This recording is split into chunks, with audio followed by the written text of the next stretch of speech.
Bismillahirrahmanirrahim. Assalamualaikum warahmatullahi wabarakatuh. Alhamdulillahi rabbil alamin. Hamdan kathiran tayyiban mubarakan fih. Mubarakan alaihi kama yuhibbuna wa yatla. Allahumma salli ala Sayyidina Muhammad wa ala ali Sayyidina Muhammad. Puji syukur alhamdulillahirabbil alamin atas kehadirat Allah Subhanahu wa taala yang telah memberikan kita nikmat, kesehatan dan karunia-Nya yang sangat luar biasa pada kesempatan kali ini. Di sini saya Handrea Kurniawan dari jurusan Pendidikan Agama Islam 3D dari Institut Agama Islam Negeri Kerinci. Yang terhormat Bapak dosen pengampu yaitu Bapak Rizal Ihsan MPD selaku pengampu dari mata kuliah Antropologi Sosiologi Pendidikan. Adapun materi yang akan sebelum kita masuk kepada konsep dasar multikultural, adapun pengertian dari multikultural adalah kebudayaan yang menekankan tentang penerimaan terhadap adanya keragaman dan berbagai macam budaya. Itu disebut multikultural. Adapun pengertian lainnya, pendidikan multikultural adalah proses pengembangan seluruh potensi manusia yang menghargai pluralitas dan heterogenitasnya sebagai konsekuensi keragaman budaya, etnis, suku, dan aliran agama. Dan juga pendidikan multikultural merupakan proses memanfaatkan potensi manusia secara maksimal tentang keberagaman budaya, ras, suku, agama, masyarakat, serta heterogenitas. Adapun di dalam perspektif Islam, pendidikan multikultural ini di dalam Islam adalah Al-Quran. Kenapa Al-Quran? Karena Al-Quran itu sebagai pedoman umat Islam yang di dalamnya mengandung nilai-nilai universal dan fleksibilitas dalam menjawab tuntutan zaman yang tentunya zaman sekarang yaitu semakin maju dan juga berlaku untuk seluruh manusia sepanjang hayatnya agar mereka dapat mengarungi lautan kehidupan dunia yang fana ini hingga kehidupan akhirat nanti. Nah, dari beberapa pengertian di atas, bisa kita simpulkan salah satunya adalah menurut pendiri dari Pusat Pendidikan Multikultural Universitas Washington, yaitu James Banks, konsep dasar dari pendidikan multikultural ini adalah setiap peserta didik harus diberikan kesempatan yang sama tanpa memandang perbedaan kondisi, baik itu suku, budaya, jenis kelamin, dan lainnya.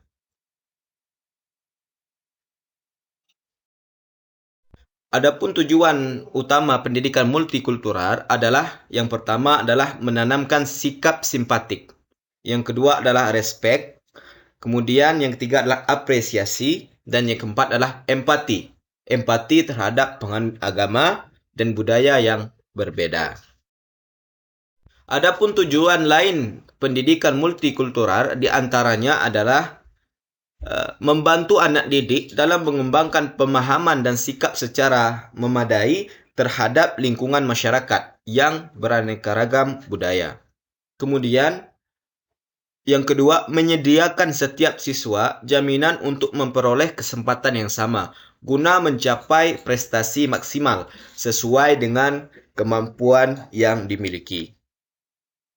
Dan yang ketiga, diharapkan juga para peserta didik akan mempunyai karakter yang kuat untuk selalu bersikap demokratis, pluralis, dan humanis. Adapun di antara teori pendidikan multikultural, yang pertama adalah menurut Muhaimin Al-Mahdi menyatakan bahwa pendidikan multikultural itu adalah pendidikan tentang keragaman kebudayaan dalam merespon perubahan demografi dan kultural lingkungan masyarakat tertentu atau bahkan dunia secara keseluruhan. Pendidikan multikultural menurut Multicultural Education tidak persis sama dengan enkulturasi ganda ataupun multiple enculturation.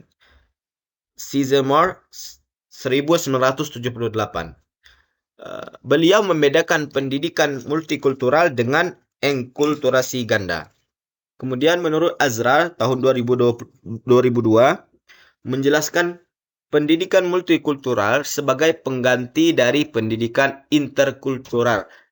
Diharapkan dapat menumbuhkan sikap peduli dan mau mengerti atau adanya politik pengakuan terhadap kebudayaan kelompok manusia seperti toleransi, perbedaan etnokultural dan agama.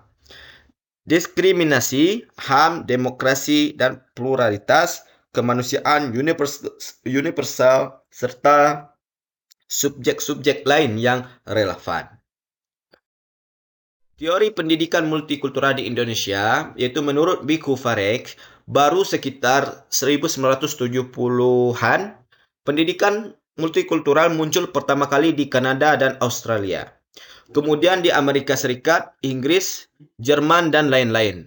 Sedangkan di Indonesia, pendidikan multikultural muncul seiring dengan terjadinya reformasi 1997. Nah, menurut pandangan dari Aziumardi Azra, munculnya berbagai macam krisis, mulai dari krisis moneter, ekonomi, politik 1997, pada gilirannya mengakibatkannya terjadinya krisis sosio-kultural yang di dalam kehidupan bangsa Indonesia itu sendiri. Jalinan tenun masyarakat tercabik-cabik akibatnya berbagai krisis yang melanda masyarakat menurut Mahfud 2009.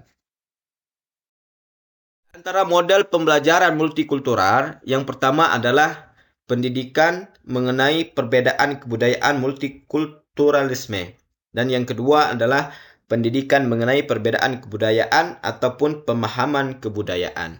Kemudian yang ketiga di antara modelnya yaitu adalah pendidikan bagi pluralisme kebudayaan. Kemudian yang keempat adalah pendidikan dwi budaya. Serta yang kelima, yang terakhir yaitu adalah pendidikan multikultural sebagai pengalaman moral manusia. Sekianlah presentasi dari saya. Mohon maaf jika terdapat kesalahan, baik itu dalam pengucapan ataupun dalam pelafalannya. Saya tutup. Fastabiqul khairat. Wassalamualaikum warahmatullahi wabarakatuh.